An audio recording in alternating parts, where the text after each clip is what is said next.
안녕하세요. 만나서 반갑습니다. 저희는 인천대학교 학생분들의 고민을 들어드리는 랜선 진로 취업 상담소입니다. 저는 인천대학교 홍보대사 드림이 20기 지유림입니다. 제 옆에 계신 분은 어렵게 모신 강태인 진로 취업 지원관님인데요. 진로 취업관님 간단하게 자기소개 부탁드려도 될까요?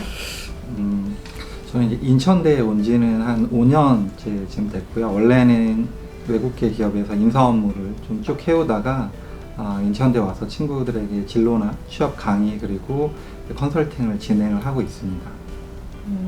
네, 오늘 진로 고민이 많은 학생분들한테 많은 좋은 도움이 되는 그런 시간이었으면 좋겠습니다. 벌써 11월 중순이 다 되어가고 있는데요. 현재 코로나19로 캠퍼스 방문이 어려워 많은 인천대 새내기 및 재학생 학우분들이 많은 고민들을 갖고 계실 것 같아요. 그래서 저희가 인천대 학우분들의 진로, 취업, 그리고 그 밖에 다양한 대학 생활에 대한 고민들을 들어드리기 위해서 조금이나마 꿀팁을 드리고자 이렇게 랜선으로 진로 취업 상담소를 최초로 마련하게 되었습니다. 그럼 지금부터 저희가 미리 받은 고민 사연들을 하나씩 읽어보면서 이야기하는 시간들을 한번 가져보도록 할게요. 사연 진행 방식은 재학생분들의 진로 및 취업 사연들을 먼저 소개하고 대학 생활에 대한 질문들은 후에 진행될 예정이오니 참고해 주시면 감사하겠습니다.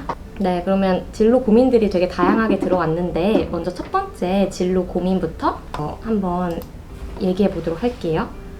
처음으로 보내주신 사연은 익명으로 보내주신 사연인데요. 진로를 선택할 때 관련 정보를 찾는 것은 한계가 있는데 인턴 같은 직무를 체험하는 것 외에 어떻게 나와 잘 맞는지 알 수 있을까요? 특히나 준비 기간이 길수록 일이 나와 맞지 않으면 시간 낭비가 될 수 있을 것 같아 고민입니다. 라고 사연을 보내주셨어요. 아마 많은 대학생분들이 학업이랑 이렇게 진로를 선택하는 과정에서 갖고 있을 만한 고민인 것 같은데 혹시 이 사연에 대해서 조언해 주실 부분 있으실까요? 사실 일을 직접 해보기 전에 자기 진로를 명확하게 정확하게 찾는다라는 것은 솔직히 말씀드리면 거의 이제 불가능한 부분이라고 좀 생각을 하셔야 되는 부분이고, 그럼에도 불구하고 내가 좀 비슷한 부분들, 내가 좀 잘 맞을 수 있는 일을 선택을 해야 되는 게 굉장히 중요한 부분이잖아요. 그래서 여러분들이 해야 될 거는 우선은 이제 전공적인 부분에 대한 것들을 먼저 생각을 해 주셔야 돼요.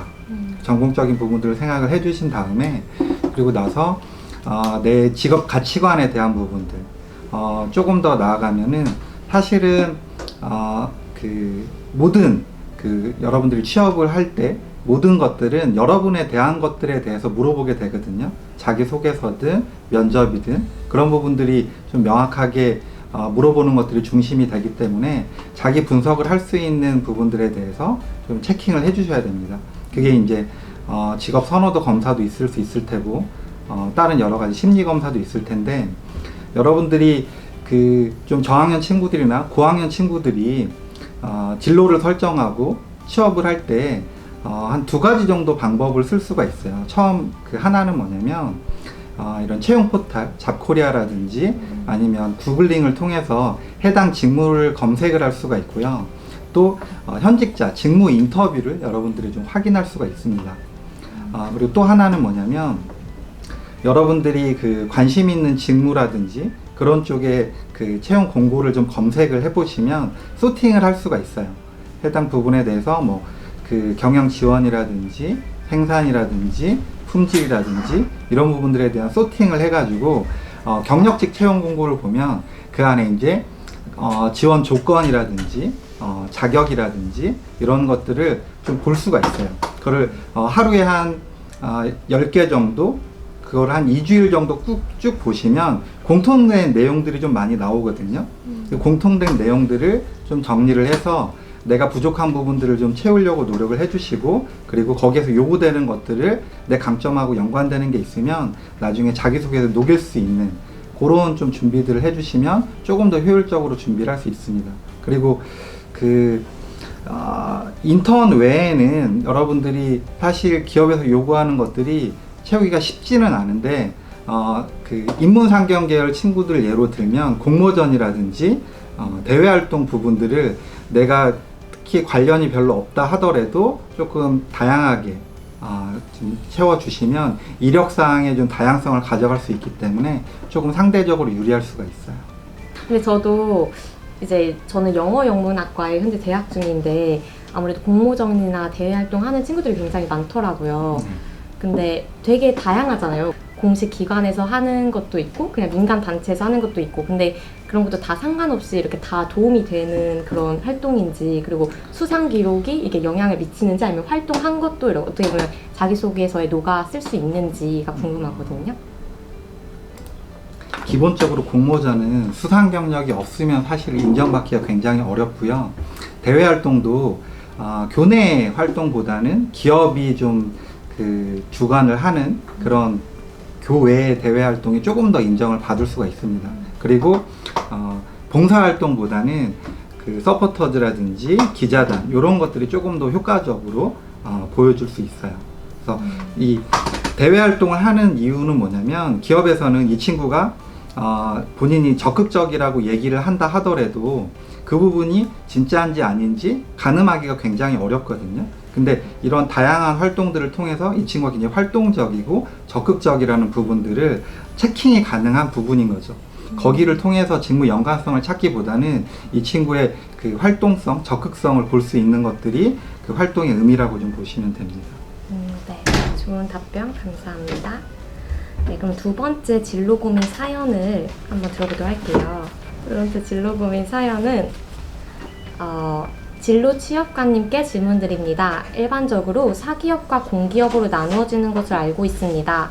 진로를 결정할 때 사기업으로 갈지 공기업으로 갈지 결정하는 기준에는 무엇이 있을까요? 라고 질문해 주셨어요. 공기업과 사기업 취업 결정 기준에 대해서 어떻게 생각해 볼 수 있냐라는 질문인 것 같은데 혹시 이 사연에 대해서 조언해 주실 부분 있을까요? 사실 저학년 친구들이라고 하면은 굳이 처음부터 내가 공기업을 가야겠다, 사기업을 가야겠다 나눠서 준비하기보다는 저희는 동시에 준비하고 이제 지원을 동시에 하는 게 최근 트렌드거든요. 다만 이제 어느 정도 학년이 올라간 친구들 같은 경우에는 공기업하고 사기업에서 요구하는 조금 조건들이 차이가 있습니다. 공기업 같은 경우에는 100% 블라인드로 진행이 되기 때문에 내가 학점이 좀 낮거나 그리고 외부 활동이 좀 적은 친구들 그리고 내가 자격증 위주로 준비한 친구들은 사실은 공기업 쪽이 조금 유리하고요. 내가 학점 관리를 좀 잘 했고 외부 활동이라든지 이런 것들이 좀 많이 괜찮은 친구들, 수상 경력이 있는 친구들은 오히려 좀 사기업 쪽이 조금 더 유리하다고 볼 수 있어요. 그리고 또 하나를 보자면 이제 사기업하고 공기업은 이 필기시험 차이가 좀 있는데 공기업은 굉장히 유명한 NCS 테스트라고 있죠. NCS 테스트를 중심으로 보는 부분이 있고 사기업 같은 경우에는 인적성 테스트, 그러니까 뭐 삼성 G샷이라든지 뭐 LGT라든지 뭐 각 대기업에서 진행하는 그런 인적성 검사가 있거든요. 요거를 서점에 가서 각각 조금 확인을 해보고 내가 어느 정도 이 부분이 좀 맞을지 확인을 해보고 판단하는 것도 괜찮습니다. 그래서 굳이 처음부터 내가 꼭 공기업을 가야겠다, 사기업을 가야겠다 하기보다는 충분히 동시에 준비가 가능한 부분이기 때문에 저는 굳이 이걸 나눠서 준비하기보다는 동시에 생각을 하고 있다가 나중에 좀 한쪽에 집중하는 것을 좀 추천을 드려요. 아무래도 기업마다 특성은 다르지만 어쨌든 이제 공통적으로 요구되는 그쵸. 부분들을 대학생활 때 특히 저학년일 때 많이 쌓아놓으시라는 말씀이신 것 같아요. 그리고 여기 지금 들어와 있는 분들이 많이 있기 때문에 채팅창이 제가 네. 볼 수가 있어요. 맞아요. 궁금한 내용들이 있으면 채팅을 해주시면 그 부분에 대해서 답변을 드릴게요. 네, 지금 한 친구가 채팅으로 질문을 해줬는데 제가 공대 학생분이 질문해 주신 것 같은데요.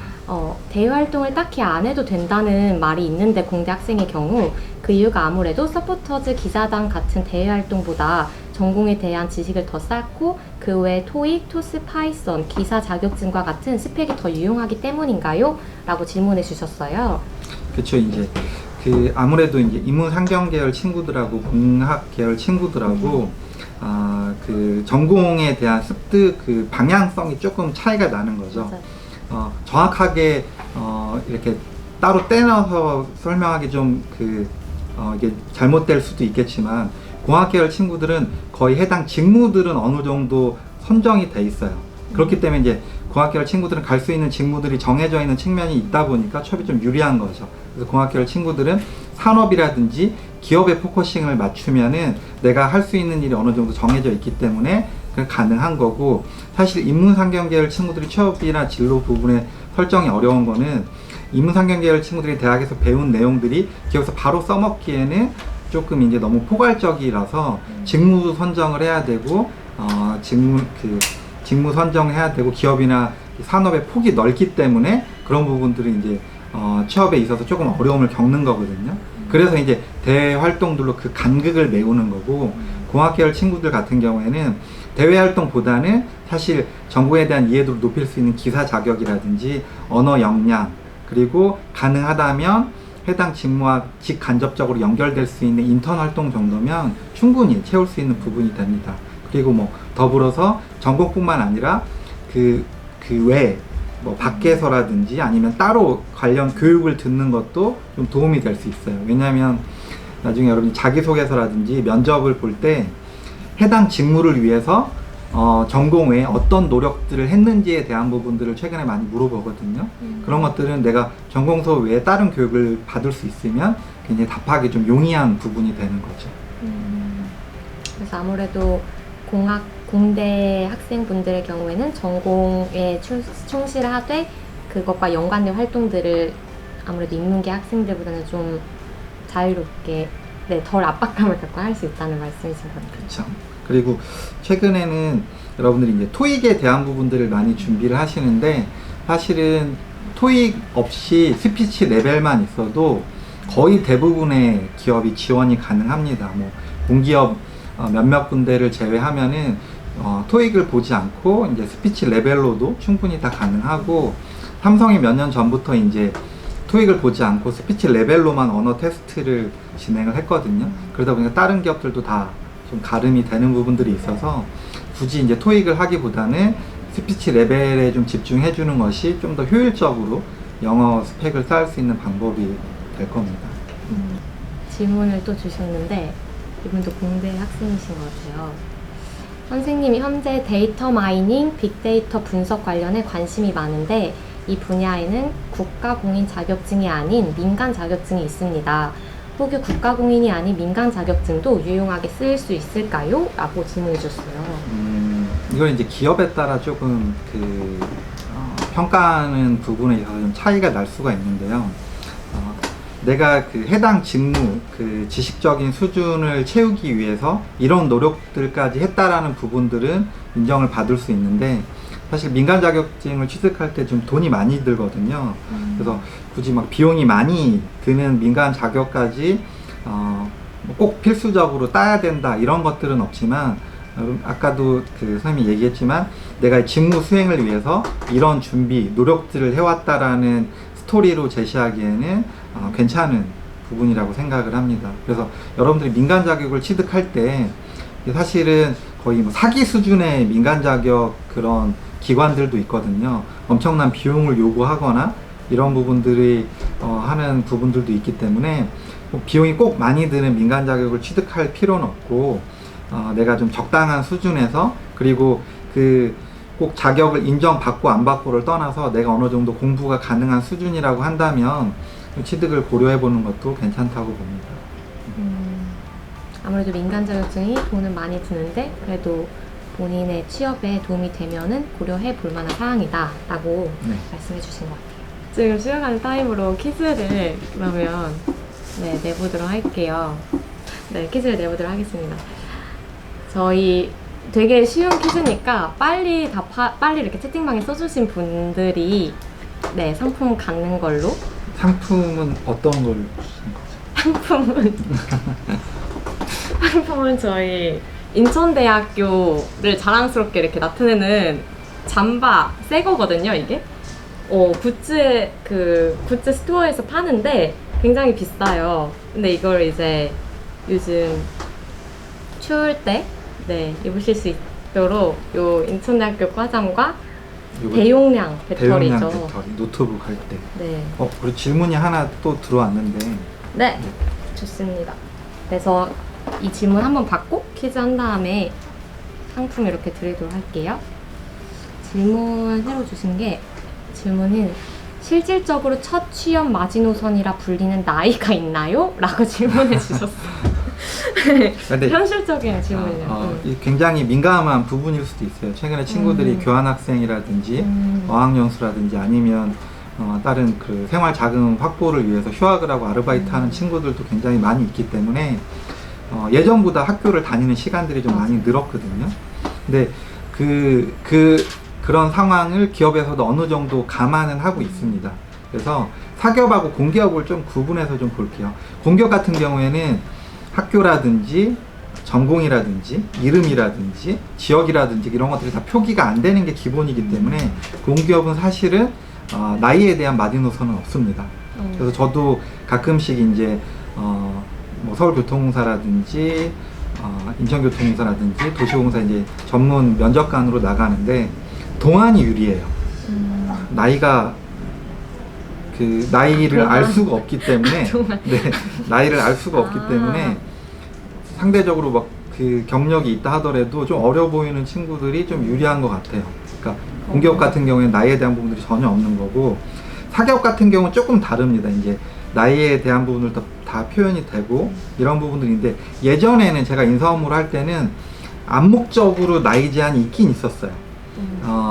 그 남성 지원자 같은 경우에는 28에서 9 정도, 그리고 여성 지원자 같은 경우에는 25, 6 정도에 대한 암묵적인 마지노선이 있었는데 최근에는 이제 이런 부분들은 사실 거의 좀 없어지는 추세고, 근데 이제 외부적으로 없어진 부분이고 내부적으로는 좀 다릅니다. 그러니까 인사 업무를 하다 보면은 어떤 뭐 영업팀에서 신입사원을 새로 뽑아야 돼요. 근데 그 영업팀 현재 막내 여직원의 나이가 26이다 이러면 그 친구 아래로 새로운 친구를 뽑아야 되는데 그 친구보다 나이 많은 부분들을 뽑았을 때는 팀워크 부분이라든지 협업 부분에서 좀 고려할 요소들을 마찰 있을 수 있는 요소까지 좀 고려를 해야 돼서 그런 부분들은 좀 있습니다. 그래서 마지노선이라고 좀 하기는 그렇지만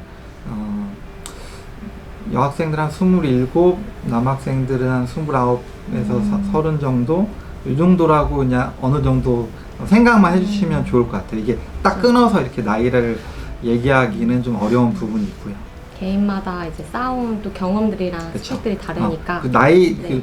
그 충분히 어떤 그 활동 요소라든지 역량적인 부분이 어필이 되면 나이적인 것들은 다 무시가 될 수도 있습니다.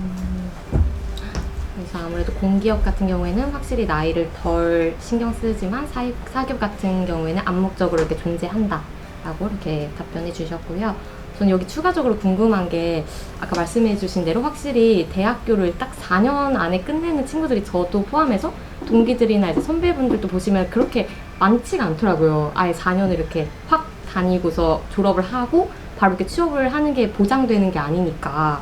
그래서 되게 중간에 교환학생 가시는 분들도 많고 뭐 인턴이나 자격증 쌓기 위해서 약간 휴학 같은 것도 많이 고려하시잖아요. 특히 요즘에. 근데 약간 기업에서 봤을 때 휴학을 한 그런 요소를 되게 부정적으로만 바라보는지 아니면은 꼭 그런 질문을 이렇게 덧붙일 만한 그런 사항들이 필요한 건지 면접 때 약간 그런 점이 좀 궁금하긴 하거든요. 사실은 이제 휴학을 한 것보다 휴학 기간에 내가 명확하게 뭘 했다라는 부분이 있으면 사실 그런 부분들은 거의 마이너스가 되지 않는다고 보시면 됩니다. 내가 휴학 기간에 어떤 공부를 따로 했다는 증명을 할 수 있거나 뭐 교환학생을 갔다든지 어떤 생활 자금을 벌기 위한 아르바이트를 했다든지 그런 부분들이 충분히 증빙이 될 수 있으면 괜찮지만 이제 간혹 최근에는 그런 친구들이 있어요. 좀 스트레이트로 다니기 힘들어서 좀 휴학을 한다든지 그러니까 내가 휴학 기간에 어떤 특별한 목적성 없이 휴학을 했을 경우에는 나중에 기업 면접을 볼 때 여러분들이 조금 답을 하기 어려울 수도 있고 그 부분에 대해서 좀 압박을 받을 수도 있어요. 그러니까 그런 부분들만 좀 조심을, 그러니까 무분별한 휴학만 조금 자제를 해주시면 휴학 자체는 큰 문제가 되지 않습니다. 아무래도 휴학 기간에 뭔가 해온 그래도 경험이나 약간 공모전 같은 자격증 스펙이 있으면 면접 때 그걸 답변할 수 있는 요소가 생기니까 그래도 괜찮다라는 말씀이죠. 질문이 엄청 많이 올라오네요. 오, 핫하네요. 네, 아까 저희가 이렇게 얘기하느라 못 봤는데 다음 질문 또 드릴게요.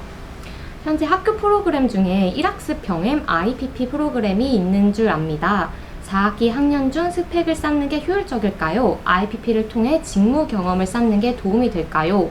라고 고민을 하고 계신 것 같아요. 다른 지금 이제 전공이 정확하게 어떤지 모르겠지만 저는 저거를 스펙 쌓는 거하고 IPP 활동하는 거를 분리해서 생각하는 건 좀 아니라고 생각을 하고요. 충분히 병행할 수 있다고 생각을 합니다. 왜냐면 이 IPP 그 현장 실습하는 게 그렇게 고강도의 업무를 한다든지 이런 것들은 아니거든요. 물론 기업에 따라 좀 차이는 날 수 있겠지만 저는 어쨌든 이력 사항에다가 현장 실습을 가더라도 막 이렇게 그 힘든 일이라든지 어려운 일을 하는 게 아니기 때문에 이력서에 스펙도 한 줄 채우고 IPP를 통한 이력을 채우고 그 다른 자격이라든지 언어 스펙을 다니면서 하는 걸 좀 추천을 드려요. 이걸 꼭 이거 하나 선택하면 이거는 못한다 이런 개념보다는 저는 충분히 같이 할 수 있는 범위라고 생각을 합니다.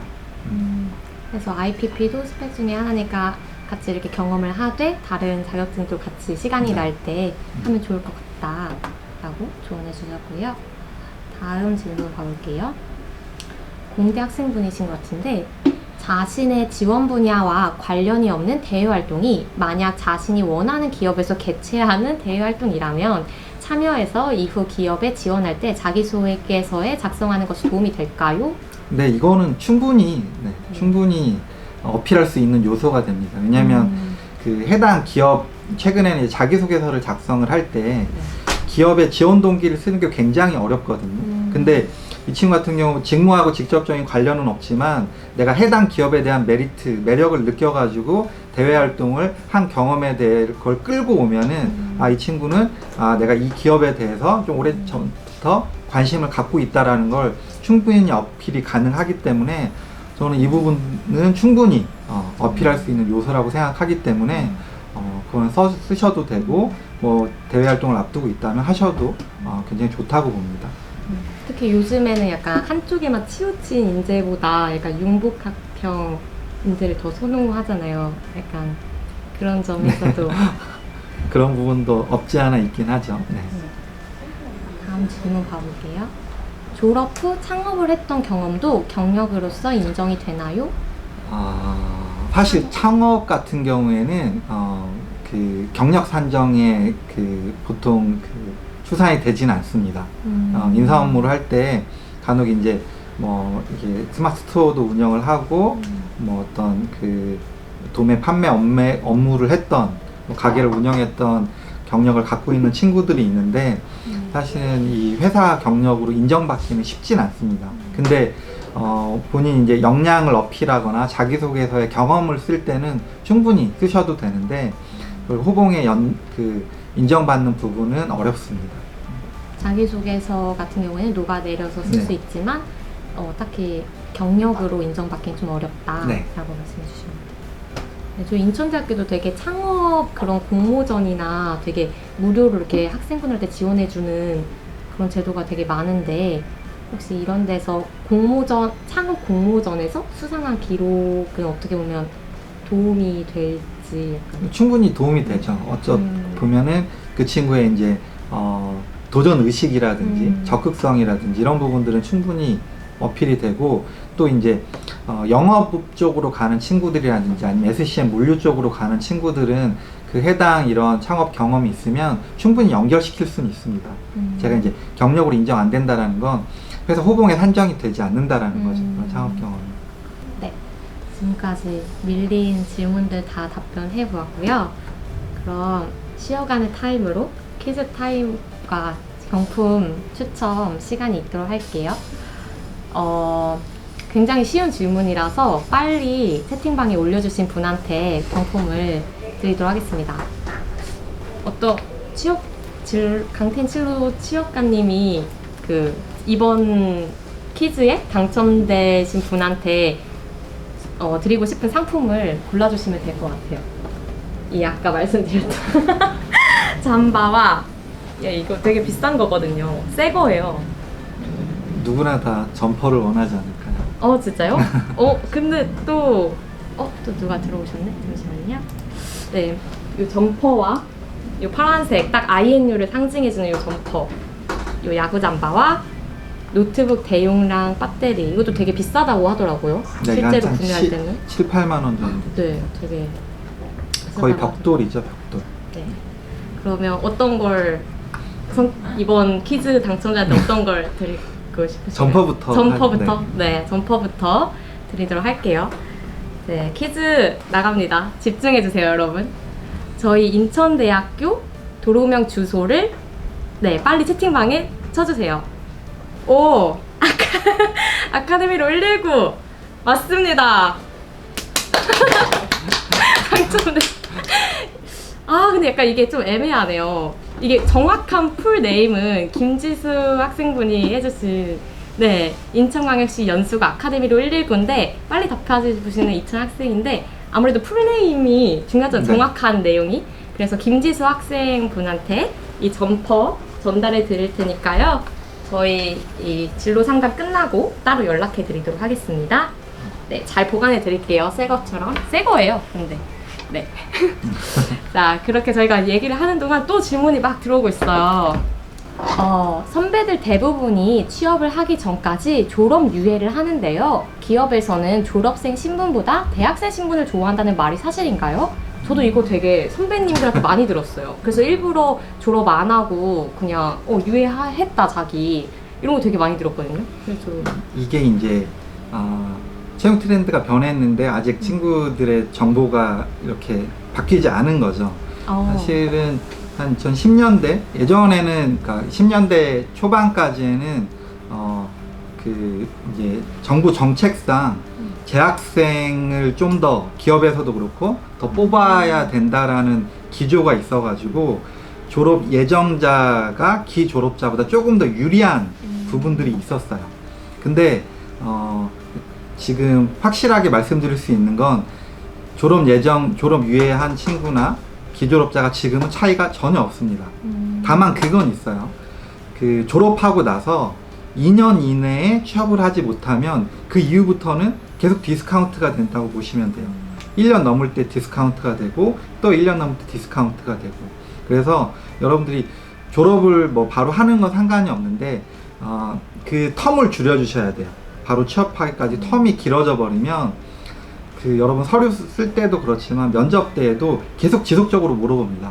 졸업하고 나서 어떤 부분들을 뭐 하고 있었는지 이런 부분들인데 너무 기간이 공백이 길어지게 되면은 사실은 취업 준비를 계속 했다고 해도 계속 다른 데 떨어졌다는 의미가 되는 부분이기 때문에 기본적으로 좀 마이너스를 안고 갈 수밖에 없어요.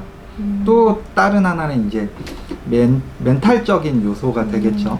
아무래도 졸업을 함과 동시에 졸업생 친구들이 이제 상담을 와서 제일 많이 호소하는 게 선생님 저 백수예요, 백조예요 이런 거예요.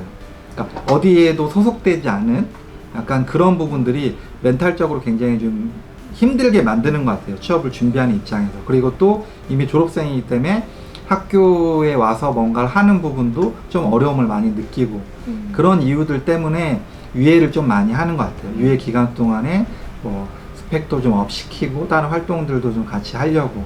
근데 이제 유예를 하는데도 좀 비용이 들어가잖아요. 저는 굳이 내가 1년 이내에 충분히 취업을 할 수 있다, 어느 적극적으로 할 거다라는 생각을 하면은 굳이 유예를 고려를 하지 않으셔도 충분하다고 생각합니다. 그래서 사실상 기업에서는 졸업 유예와 졸업생분 간의 차이는 옛날 말이다. 이제 지금 현재는 보지 않지만 빨리 이렇게 취업을 졸업 후에 하시는 걸 추천해 드린다. 해주셨습니다. 근데 확실히 아무래도 요즘에는 2년 그 기간도 어떻게 보면 길다 할 수 있는데 생각보다 길지 않은 것 같더라고요. 선배님들 보시면은. 네, 이게 뭔가 첫 단추를 잘 끼워야 된다는 말이 괜히 있는 게 아닌 게 한 번 떨어지면 이렇게 자신감도 떨어지고 뭔가 내가 지금 쓰고 있는 자기소개서가 잘 쓰고 있는 건가 약간 의문도 들고 뭔가 그래서 그게 되게 어려운 것 같아요. 뭔가 그 2년이란 시간이 어떻게 보면 긴데 어떻게 보면 취업을 하겠다는 자신이 특히 원하는 직종에 취업을 하는 게 제가 이제 인천대 친구들한테 좀 말씀드리고 싶은 거는 뭐냐면 제가 이제 5년 가까이 거의 인천대학교에서 본격적으로 취업 준비를 지원하는 시스템이 생겼을 때부터 제가 좀 왔거든요. 그전엔 제가 이제 서울에서 주로 인사 업무 하다가 프리랜서로 서울 주요 대학만 좀 하다가 인천대 처음 왔을 때 느낀 거는 인천대 친구들 굉장히 똑똑해요. 어떤 그 학업에 임하는 자세라든지 이런 부분들은 서울권 친구들하고 큰 차이가 없다고 보는데 취업을 준비하는 시기가 굉장히 늦습니다. 상대적으로. 평균적으로 1년 정도 이상 늦어요. 그리고 이 취업을 한다라는 거는 어떻게 비교를 해야 되는지 좀 비유를 하자면 여러분들이 좀 고가의 물건을 구입하는 거하고 좀 비교를 해보셔도 괜찮을 것 같아요. 내가 뭐 한 100만 원 상당의 뭐 노트북이라든지 좀 그거에 상당하는 준하는 물건을 고를 때 이거 눈에 딱 띄는 대로 이거 사야지 하고 바로 결제를 안 하잖아요. 그쵸? 비교 검색도 해보고 이거의 스펙도 좀 확인을 해보고 나한테 어떤 부분이 맞고 필요한 기능들까지 다 본단 말이에요. 근데 이 취업도 마찬가지거든요. 내가 그 어느 쪽에 취업하기 전에는 그거에 대한 것들을 충분히 찾아보고 검색하고 해야 되는 과정이 필요한데 그런 과정을 건너뛰고 갑자기 나 어디에 취업해야 되나요? 라고 하면은 궁금한 것들도 없고 사실은 그렇게 준비한 친구들에 비해서 상대적으로 경쟁력이 떨어질 수밖에 없다라는 거죠. 그래서 여러분들이 학년에 관계없이 사실 전 일찍 하면 일찍 할수록 좋다고 생각하거든요. 최소한 3학년 때부터는 뭐 잡코리아라든지 사람인이라든지 워크넷이라든지 이런 채용 사이트랑 좀 친해지셔야 돼요. 그래서 여러분들이 관심 있는 직무라든지 기업에 대한 공고를 주기적으로 보셔야 됩니다. 그래서 거기서 어떤 공고들이 올라오고 거기에서 요구하는 지원 조건이라든지 자격들이 뭐가 있는지 그 채용 공고를 보면 최근에 트렌드가 다 나오거든요. 이런 사람을 요구하고 또 경력직 채용 공고를 보면은 여러분들이 이제 신입으로 들어간다 하더라도 나중에 경력직이 되는 거잖아요. 그러면 그 경력에서 어떤 업무를 요구하는지 어떤 자격을 요구하는지도 확인할 수가 있어요. 그래서 여러분들이 그런 내용들을 좀 확인을 하면은 내가 부족한 부분들을 채울 수 있고 향후에 뭐 포부를 작성한다든지 목표를 쓸 때도 그런 내용들을 좀 확인을 하시면 조금 더 용이하게 접근이 가능하다라는 거죠. 그래도 여기 접속해 주신 분들은 어느 정도 이렇게 진로 취업과 관심 있으니까 이렇게 와주신 분들이잖아요. 시간을 내서. 그래서 여기 계신 분들을 위해서라도 잡코리아 외에도 혹시 그렇게 정보를 이렇게 잘 빅데이터가 모아져 있는 그런 사이트라든가 아니면 고민 상담을 할 수 있는 사이트를 혹시 추천해 주실 만한 게 있나요? 사람인도 있고요. 워크넷 이런데 사람이나 워크넷 이제 채용 공고에 대한 부분 그리고 외국계에 관심 있는 친구들은 이제 피플앤잡 그리고 그 있다라든지 코멘토라든지 이런 데는 이제 현직자에게 실제로 질문하고 답을 받을 수도 있는 시스템을 갖추고 있고요. 그리고 이제 구글링을 좀 많이 활용을 해줬으면 좋겠어요.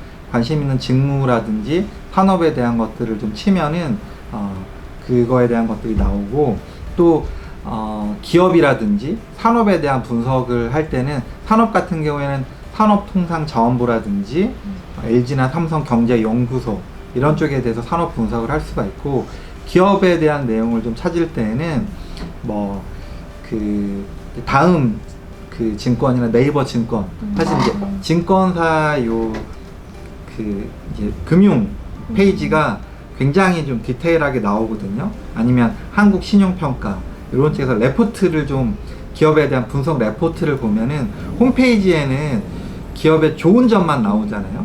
뭐 자기 얼굴에 침 뱉을 수 없으니까. 근데 이런 한국신용평가의 레포트라든지 금융사의 그런 의견들을 조금 정리를 해보면 장단점 그리고 향후 어떤 비전을 가지고 있는지도 객관적으로 조금 표현을 많이 해놓기 때문에 그런 것들을 좀 많이 활용을 하면 좋다고 봅니다. 저 배터리도 줘야 되지 않나요? 네, 그렇죠. 배터리 줘야죠. 네, 그럼 두 번째 퀴즈로 해보겠습니다. 요즘에 되게 많이 이렇게 내시더라고요, 이 퀴즈를. 저희 배너에도 딱 나와 있는데 INU에 숨겨진 뜻이 있어요. 여러분 알고 계셨나요? 지금 배너를 딱 들어가셔서 확인하셔도 좋습니다. 맞습니다. 성우님 어렸을 때 Inspiring You 네 영감을 준다 뭐 이래가지고 저희 INU의 슬로건 같은 의미인데요.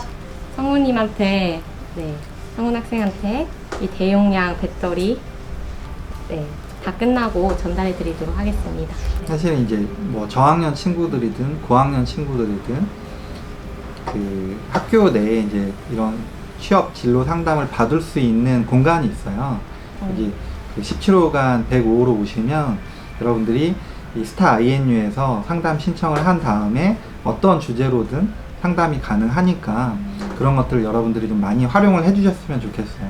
사실 좀 이용하는 친구들만 이용을 하고 저학년보다는 이제 바로 코앞에 있는 고학년 친구들이 많기는 한데 이 취업이라는 거는 일찍 관심을 갖고 있는 친구들이 유리할 수밖에 없거든요. 그다음에 이제 인사 업무 포함해서 15년 이상 이 일을 하면서 느낀 거는 오랫동안 준비한 친구들은 결코 실패하지 않는다라는 거를 좀 확인할 수가 있었어요. 그만큼 관심을 갖고 뭐 엄청나게 노력을 하지 않아도 관심을 가진 시기 동안 자연스럽게 그쪽에 관련해서 활동이라든지 공부를 하게 되니까 긍정적인 결과들을 많이 얻는 걸 확인할 수 있었고요. 그러니까 여러분들도 오늘 좀 기회를 통해서 그런 관심의 폭을 좀 넓혀주셨으면 좋겠어요. 기업 입장에서 복수 전공과 부전공에 큰 차이가 있나요? 아니면 복수 전공만큼의 전공을 들었으나 복수 전공 승인을 안 받은 경우는 어떻게 기업에서 받아들이나요? 이런 식으로 질문을 해주셨어요. 네, 이거는 차이가 분명히 있습니다. 복수 전공은 학위가 또 하나 나오는 거거든요. 예전에는 사실 복수 전공도 디폴트 값으로 인정을 안 해줬어요. 메인 전공만 인정을 해줬는데 최근에 복수 전공도 확실히 인정을 해줍니다. 그리고 부전공은 사실은 크게 인정받기가 어려운 부분이 있어요. 그래서 이왕이면 내가 그렇게 시간을 들이고 학점을 들어서 공부할 거면 무조건 복수 전공을 하는 것을 추천을 드립니다. 기업에서는 사실 생각보다 되게 큰 차이예요. 그리고 두 번째 그 연관됐던 질문이 저희 학교 같은 경우 복수 전공을 할 때 아무래도 특정 이 학점을 넘어야 되잖아요. 근데 그게 안 되는 경우도 있는데 그럴 때 학생분들이 많이 이용하시는 게 아무래도 학점을 그래도 채워야 되니까 미리 타 학과로 복수 전공 학과를 들었는데 승인을 못 받은 경우에는 어떻게 받아들여지냐라고 물어보신 것 같아요. 저거는 전공에 대한 점수는 받을 수가 없어요. 복수 전공을 인정을 못 받으면. 하지만 이제 뭐 공기업 같은 경우에는 내가 해당 직무와 관련해서 받은 교육에 대한 것들을 기재할 수가 있거든요. 그런 것들은 이제 해당 과목을 기재할 수도 있는 거고, 사기업에 지원할 때도 내가 이쪽 직무를 위해서 이런 교육이라든지 이런 것들을 공부했다라는 것들은 어필이 가능한데 어쨌든 학위가 나오지 않은 상황에서는 그 부분을 인정받기는 좀 어렵습니다. 아무래도 자소서에 이렇게 몇 번 면접 때나 이렇게 이야기를 할 수는 있지만 학위 인정이 만큼의 그런 영향력을 끼치기는 어렵다. 그리고 저희가 또 요즘에 타 학교에서도 많이 시행하고 있는 것 같은데 복수 전공이랑 같은 개념인데 연계 전공이라는 게 또 따로 있잖아요. 그런 경우에도 저 같은 경우에는 제가 선배들한테 들은 그런 썰에 의하면 연계 전공은 아직 이렇게 기업들은 잘 몰라서 그냥 복수 전공이랑 똑같이 이렇게 학점을 대고 학위를 따도 그냥 무시되는 경우가 많다. 이런 걸 또 되게 많이 들었어요. 이게 사실인지 모르겠지만. 그래서 연계 전공도 복수 전공이랑 똑같은 학점을 이렇게 받아야 되거든요. 그래서 연계 전공도 복수 전공과 똑같이 인정이 되는지 아니면 선배들 말처럼 기업은 아직 그런 전공 제도를 잘 모르기 때문에 인정을 안 해주는지도 좀 궁금하거든요. 이게 사실 그 대학 제도가 바뀌는 것만큼 기업이 그 부분을 빠르게 캐치를 하지는 않아요. 물론 이제 캐치하는 기업들도 있겠지만, 그래서 실제로 기업에서는 이제 연계 전공에 대한 부분들을 다르게 이해하는 경우가 케이스가 많이 있을 거예요. 근데 중요한 거는 서류로 판단을 하거든요. 학위가 나온다고 한다면 그 부분은 충분히 인정을 받을 수 있을 거고요. 학위에 대한 부분들이 증명이 되지 않는다고 한다면 인정받기는 어렵습니다. 어쨌든 결과적으로 학위에 인정이 되면은 같이 인정을 해준다. 사실 이거는 좀 여기서 동떨어진 이야기일 수 있지만 제가 3학년이다 보니까 제 동기들이랑 선배님들도 요즘에는 되게 고학벌 위주로 대학원도 많이 생각하시더라고요. 근데 딱히 교수가 되겠다는 그런 의미가 아니라 어떻게 보면 좀 더 기업에서 봤을 때 학벌을 좀 더 상승시킨다던가 아니면 이만큼 이렇게 일종의 스펙이라고도 볼 수 있겠죠, 어떻게 보면. 근데 그런 대학원은 기업의 입장에서 봤을 때는 의미가 있는 요소인지 아니면은 딱히 의미 있는 요소는 아닌지도 좀 궁금하거든요. 이거 같은 경우에는 사실 네. 이공계열 쪽에 조금 더 의미가 있습니다. 그 이제 석사 과정을 진학하는 부분들은 최근에 이제 AI라든지 그 관련된 뭐 스마트 팩토리 관련된 부분들에 대한 4차 산업 관련된 부분들은 이 석사 과정 위주로 연구 인력들을 뽑거든요. 그리고 흔히 기업에서 R&D 파트, 연구개발 파트라고 하는 것들은 석사 비율이 좀 높습니다. 그래서 이공계열 친구들 같은 경우에 내가 해보고 싶은 전공이 분명하게 있고 하는 경우에는 사실 석사를 하는 것을 좀 추천을 드리는데 인문상경 계열 친구들한테 제가 석사를 막 추천하지는 않아요. 근데 이공계열 부분하고 자연계열 친구들, 물리학이라든지 화학계열 친구들 같은 경우에는 또 전공을 살리기 위해서 좀 석사를 좀 하는 부분도 있고, 마찬가지로 생명이라든지 생명공학 이런 친구들도 자기 전공을 온전히 살리기 위해서는 석사에 대한 부분들이 좀 필요한 요소가 분명히 있죠. 아무래도 공대는 뭐 연구소 같은 데도 취업이 가능하니까 더 그런 요소들이 임팩트 있는 것 같아요. 질문이 들어왔는데요. 포스트 코로나 시대에 어디 직업군으로 취업 준비를 하면 좋을까요? 유망 직종 추천이랄까요? 라고 사실 근데 공감이 돼요. 약간 왜냐면은 요즘 굉장히 과학기술이 굉장히 빠르게 돌아가고 있잖아요. 코로나 이후로 되게 컨택트로 인해서 유튜브도 더 많이 급성장하고 있고, 그래서 사실 기존에 취업을 준비하던 분들도 많이 이렇게 그 채용도 많이 줄어들었고 없어지는 곳도 없고 올해는. 그래서 이런 고민을 이렇게 털어놓으신 것 같은데 저도 이거를 정확하게 제가 맞출 수 있으면 좋겠네요. 근데 사실은 예측이 굉장히 힘든 부분인 거거든요. 뭐 여러 연구 자료를 통해서 뭐 어떤 직업군이 유망하다 이런 얘기는 나오지만 사실은 그게 언제 시기가 이렇게 올지 모르는 상황인 거거든요. 근데 어쨌든 이 4차 산업 그 혁명 시대에서 유망한 쪽은 하나 확실한 건 IT 직군이라는 거죠. 그래서 이제 지금 인문상경 계열 친구들, 특히 상경 계열 친구들이 많이 힘들어진 가장 큰 이유 중에 하나가 금융권에서 일반직을 잘 안 뽑아요. 전산직을 대거 한 70%씩 이렇게 예전에 비해서 훨씬 더 많이 전산직군을 뽑아버리거든요. 왜냐면 은행에 사람이 직접 가지 않고 모바일 뱅킹이라든지 여러 이제 웹상으로 다 처리를 해버리는 부분들이 있기 때문에 이 IT 직군 같은 경우가 확실히 이제 커질 수밖에 없는 거고요. 그래서 이제 관광업계도 마찬가지고, 그리고 그래서 삼성 같은 경우에 인문상경 계열 친구들을 그 대상으로 SCSA라는 그런 과정이 있어요.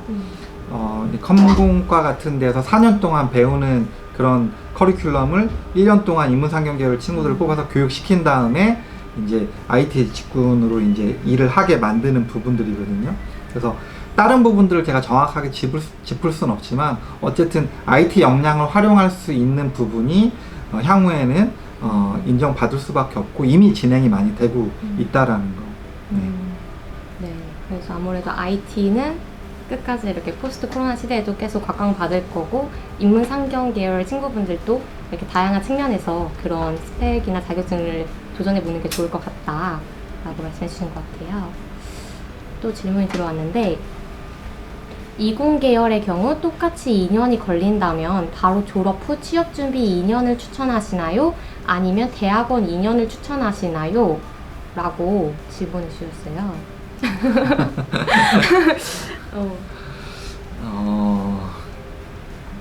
저거는 사실 여러 가지 그 재반 조건에 대한 것도 고려를 해보셔야 되는데, 만약에 이제 그냥 2년 취업 준비를 하는 것과 2년 대학원을 얘기를 하셨는데, 사실 대학원이라는 게 공짜로 가는 게 아니잖아요. 그렇죠. 금전적인 부담이 없으시고, 그리고 본인이 하고 싶은 전공, 그 세부 전공이 명확하게 있고, 내가 R&D 파트, 내 전공에 대한 것들을 좀 더 연구 개발에 대한 걸로 직무로 가고 싶다고 한다면 당연히 대학원을 가는 게 유리한 거죠. 지금 취업 준비를 그냥 2년 하는 것보다는 조금 더 그 시간을 의미 있게 활용할 수 있는 게 대학원인 거죠. 다만 이제 대학원을 가기 위한 여러 가지 재반 조건에 대한 것들이 충족이 된다는 전제 하에요. 네. 아무래도 어떤 쪽을 더 자신의 성향에 맞게, 네, 그리고 재정적인 부분도 무시할 수 없으니까 말씀해 주신 거죠. 네, 또 다른 질문 봐볼게요. 현재 대학원은 생각 없는 공대 연구실 학부 연구원입니다. 연구실에서 진행하는 프로젝트가 도움이 될까요? 아니면 대외 활동을 통한 프로젝트가 도움이 될까요? 지금 학부 연구생 친구들이 인천대학교에 엄청 많아요. 제가 생각한 것보다 이 상담을 하다 보면 학부 연구실에서 그 3학년 때든 4학년 때든 2학년 때든 학부생 출신 신분으로 연구실 활동을 굉장히 활발하게 하더라고요. 그래서 공대 친구들 같은 경우는 학부 연구실 그 경험이 충분히 도움이 많이 됩니다. 웬만한 어설픈 대외 활동보다 도움이 많이 돼요. 그래서 그 부분을 활용하기 위해서는 연구실에서 진행되는 프로젝트에 대한 프로세스를 좀 정리를 해주시고 큰 역할을 맡지 않더라도 본인 역할에 대한 부분들도 잘 정리를 해주시는 게 좋아요. 굉장히 도움이 많이 되기 때문에 저는 학부 연구생으로서의 경험을 좀 중요하게 생각하시고 정리만 잘 한다면 대활동보다 도움이 된다고 말씀드리고 싶어요. 이렇게 특히 이렇게 좋은 기업, 큰 기업에 간 친구들이 대부분 연구실 활동을 한 친구들이 굉장히 많아요. 또 다른 질문 가볼게요. 취업 스펙을 위해 졸업을 유예하는 것이 유리할까요? 이건 아까 네, 물어본 거 아닐까요?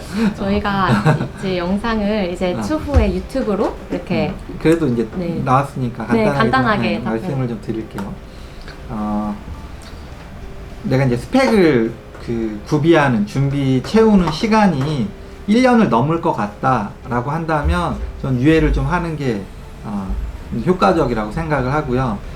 이게 뭐 그렇게 오래 걸리지 않는 부분이라고 한다면 굳이 유예까지 안 하셔도 됩니다. 그 기간에 대한 부분들을 잘 설정을 하시는 게 좋아요. 더 자세한 내용은 저희 나중에 올라오는 유튜브를 참고해 주시면 좋을 것 같습니다. 잠깐 쉬어가는 타임으로 저한테 온 질문을 이제 이야기해 보도록 할게요. 저는 학생 생활 관련에 대한 질문 받았는데요. 새내기 친구가 질문해 준 것 같아요. 학기 중에 음식을 포장해서 동아리방이나 과방에서 먹는 경우도 있다고 들었어요. 코로나19가 확산되어 있는 지금 상황에서 동아리에 들지 않았고 과방에 가보지 않은 20학번들이 포장 음식을 먹을 만한 곳이 있나요? 라고 고민을 보내주셨는데 아무래도 요즘 코로나 때문에 학교 내에서 이제 집단 모임이 많이 자제하는 게 권고되어 있는 상황이긴 해요. 근데 그래도 이제 대면 수업일 때 학생분들이 오셔서 뭐 배담실 먹거나 아니면은 기숙사생 분들이 같이 모여서 먹는 경우도 종종 있는데요. 저희 학교에는 사실 굉장히 벤치가 많은 편이에요. 되게 조경도 잘 돼 있고, 그래서 날씨가 좀 따뜻한 낮일 때는 뭐 도서관 앞 벤치나 암벽 등반 앞 또는 인문대 테라스에서도 굉장히 많이 학생분들이 배달음식 같이 시켜 먹으시고요. 또 날씨가 이렇게 추울 경우에는 현재 공대 B동 정류장 쪽에 1층에 있는 그런 테이블과 네, 먹을 만한 곳이 있고, 그 다음 도서관 지하 1층에도 휴게실이 있어요. 거기도 이용해 보시면 좋을 것 같고, 자연대 GS25 쪽에도 함께 이렇게 앉으면서 이렇게 얘기하실 만한 공간이 있으니까 거기서도 이용하면 좋으실 것 같고, 사회과학대 1층도 있고요. 저희 인문대학교에도 원래 옆에 이렇게 연결되어 있는 건물에 컴퓨터 GS가 있는 공간이 있거든요. 인문대 GS. 거기도 원래 사용이 가능한 공간인데 지금 코로나로 인해서 막혀 있는 걸로 알고 있어요. 그래서 제가 지금 아까 언급드린 그런 공간들을 이용해서 네, 동기분들이랑 같이 먹고 최대한 안전하게 네, 좋은 시간 보내면 되지 않을까 싶습니다. 네. 아무래도 되게 현실적인 고민이었어요. 네, 그럼 오늘은 저희가 이렇게 인천대 학우분들의 다양한 고민을 들어드리는 시간을 가졌는데요. 사실 처음으로 시작된 컨텐츠인 만큼 되게 실수도 많고 아직 이렇게 스무스하게 진행되지 않은 방향도 많은 것 같은데 끝까지 함께 해주신 분들한테 감사드리고, 네, 그럼 마지막으로 마치기 전에 한 말씀 해주시겠어요? 원래 취업을 준비하고 있는 친구들도 있을 테고, 이제 앞으로 취업하기 위해서 생각을 고민하는 친구들도 많이 있을 텐데, 이 취업을 준비하는 과정이 생각보다 굉장히 고통스러운 과정이에요. 왜냐면 변하는 게 없는 상황에서 이제 혼자서 고민해야 되고, 또 계속 탈락되는 그 과정을 좀 겪어야 되고, 또 최근에는 코로나 때문에 어떻게 도움받기도 쉽지 않은 상황이고, 이런 것들이 여러 가지 겹치다 보니까 굉장히 어려울 수밖에 없다고 생각을 하고, 실제 그런 얘기들을 좀 많이 듣고 있습니다.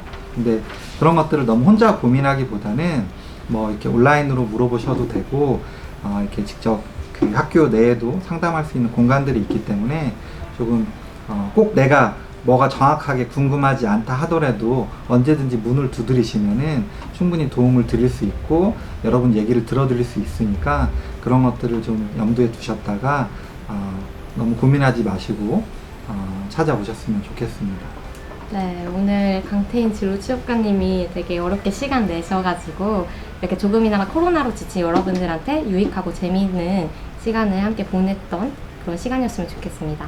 혹시 더 궁금한 점이 있으신 분들은 저희 인천대학교 홍보대사 드림이 인스타그램 INU 드림이 있거든요. 거기랑 또 인천대학교 홍보대사 페이스북으로 따로 연락 주시거나 질문해 주시면 계속 컨텐츠 이어가서 다음번에는 더 다양한 컨텐츠로 찾아뵙도록 하겠습니다. 네, 그럼 오늘 랜선 진로 취업 상담소는 여기서 마치도록 하겠습니다. 끝까지 함께 해주신 모든 분들께 감사합니다. 네, 안녕.